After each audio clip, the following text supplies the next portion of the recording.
Pour cette troisième émission de la web-série Jérôme Schilling TV, le chef étoilé a décidé de nous présenter deux de ses fidèles producteurs locaux, la maison Autrefois de Caudreau et la boucherie Levilly à Podensac. Fondée par Sébastien Lacaze et Véronique Dulaurence, éleveurs-gaveurs de canards depuis 2005, la maison Autrefois est devenue au fil des années une véritable référence dans l'élevage de canards en Gironde. Nous retrouvons Sébastien et Véronique qui nous parlent de la maison Autrefois et des produits de qualité qu'ils produisent. Alors le mot autrefois en fait a deux connotations. La première pour le mot autrefois pour le gavage à l'ancienne comme le faisaient autrefois les grands-mères on va dire.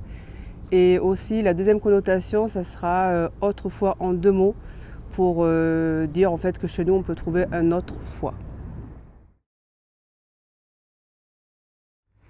Mais ça vient même de beaucoup plus loin que ça parce que la viticulture, c'est arrivé qu'après. Véronique, elle travaillait dans un théâtre sur Bordeaux. Moi, j'allais chez les viticulteurs filtrer le vin. Et j'ai acheté une petite propriété il y a quelques années qui était à l'abandon, où j'ai recommencé à replanter la vigne. J'ai tout arraché, replanté la vigne. Il y avait quelques débois. On a éclairci ces bois et on a eu l'idée de mettre des canards dedans. Alors chez nous c'est tout neuf. En fait on avait commencé sur un autre site et où on a commencé le gavage et l'élevage pour une petite coopérative de la région. Et on s'est rendu compte que ce n'était pas ce qu'on avait envie de faire, donc on a carrément déplacé notre élevage. On avait donc ce bois à côté de nos vignes et on a décidé de contacter un géobiologiste, un ami à nous qui était géobiologiste, et avec lui on a décidé de l'implantation des bâtiments. On a sélectionné un peu les arbres qu'il fallait garder, ceux qu'on pouvait couper dans le bois. On a déterminé les implantations de prises de terre notamment, ce qui fait et on a aussi dynamisé l'ensemble des bâtiments et de la propriété. Ce qui fait que ça se retrouve sur les canards. On a des canards qui sont très très calmes, que ce soit en élevage ou en gavage. Alors c'est un confort pour l'animal, mais aussi beaucoup un confort pour le gaveur et pour l'éleveur parce que c'est toujours plus facile de travailler avec des animaux qui sont très calmes.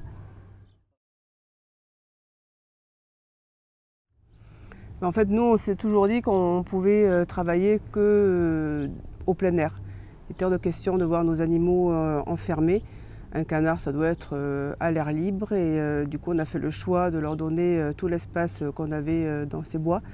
On a même triplé les superficies pour que le canard soit vraiment bien. Voilà, tout est fait pour le bien-être animal en fait. Donc nous, on ne voyait pas du tout fermer nos canards. Ils sont juste fermés les 28 premiers jours, parce qu'en poussinière, il faut qu'ils soient chauffés et fermés. Et tout le reste du temps, ils sont à l'air libre. Et après, une partie en gavage, où là, c'est dans une salle fermée.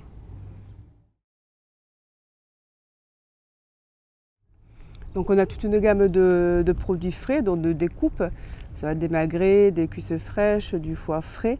Et après, on a élaboré toute une gamme de produits en verrine. Donc ça va de foie gras variés, aux confits, aux spécialités de coups farcis, magrets fourrés, des aiguillettes perlées au foie gras, des plats cuisinés et plein d'autres recettes à venir. Voilà, donc on ne va pas parler de tout ça maintenant, on va le garder pour plus tard. Donc du coup, dès qu'on a créé l'exploitation, on s'est dit qu'il fallait accueillir le public pour qu'il puisse voir aussi notre exploitation, mais aussi pour pouvoir consommer, acheter les produits sur place.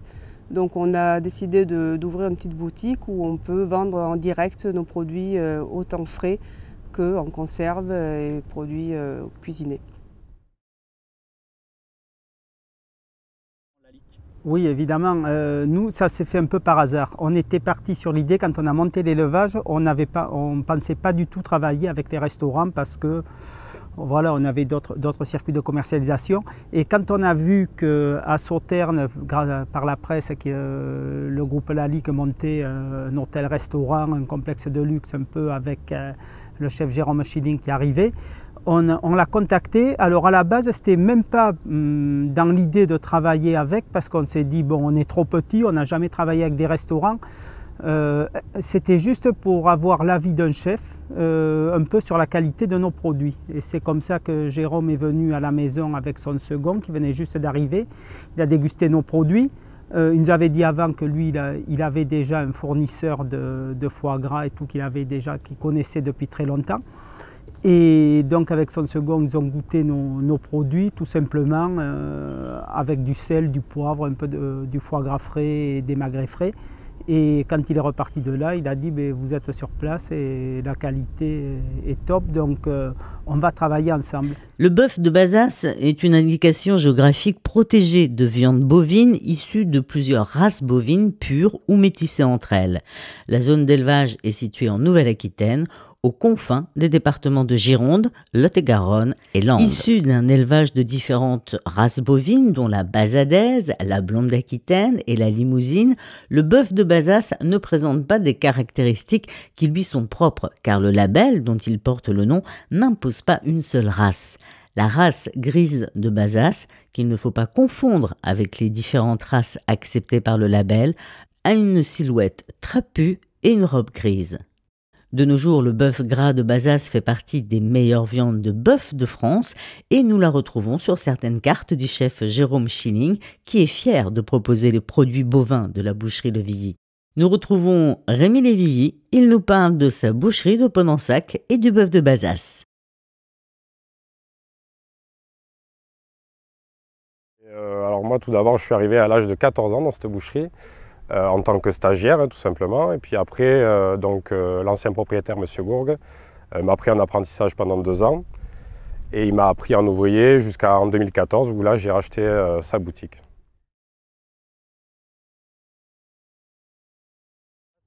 Alors le bœuf de Bazas, oui, donc c'est des éleveurs qui sont situés en Gironde, dans les Landes et un petit peu dans le Lot-et-Garonne et dans le Gers, donc c'est vraiment une production locale.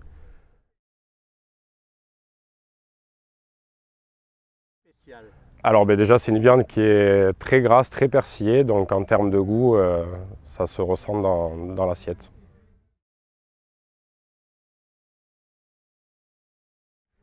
Oui, on prend soin à bien présenter nos produits de qualité, parce que si on a des produits de qualité et qu'on doit les présenter n'importe comment, il n'y a aucun intérêt pour moi.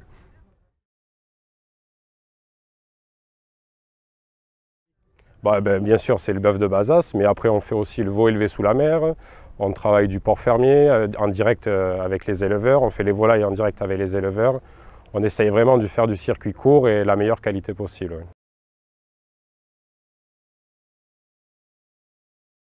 Voilà, nous on fait pas mal de charcuterie maison, donc tout ce qui est campagne, saucisses sèches, le chorizo, on fait notre boudin aussi, on fait tout ce qui est saucisses.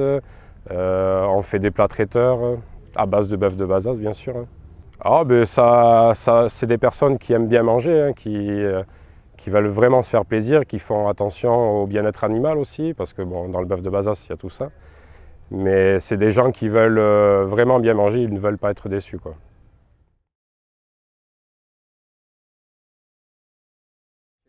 Pour moi, c'est très valorisant de travailler avec le chef Jérôme Schilling, surtout qu'il est étoilé. Ça permet de mettre en avant nos produits de notre boutique, surtout le bœuf de Bazas. Voilà.